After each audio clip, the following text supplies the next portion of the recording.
Once we have our blanket installed, the next step is to install the fire brick.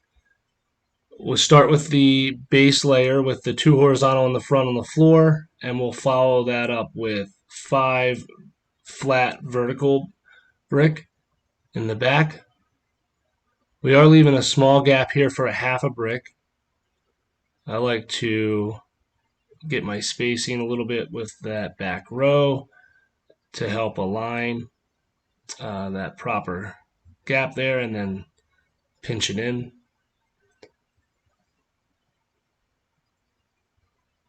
Once we have the floor done, we're going to go ahead and put in our vertical back layer. There will be 3 on the left and 3 on the right, 5 on the back.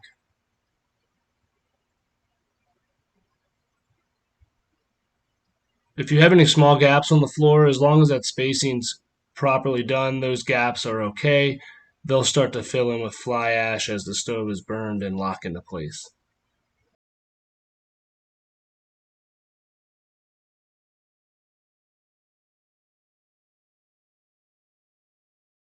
When we talk about gaps, they can be okay, but as you notice, the back rear in the right corner there is a gap from the brick not sitting correctly.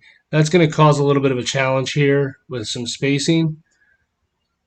Since there's a blanket, it does grab the brick. It can make it a little tough to adjust those. So it's best if you take those out and position the brick by itself. You'll see here, I'm just going to take these out real quick, pushing the side over and creating the necessary space. Now we can get that brick to slide back just a little bit further, locking that blanket and the rest of the brick in place.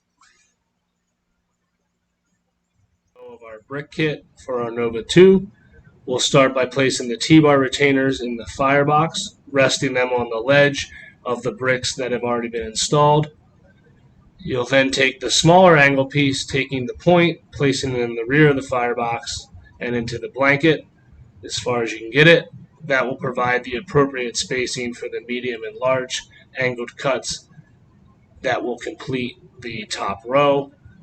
Once you have completed the right side, you will repeat the same process for the left side.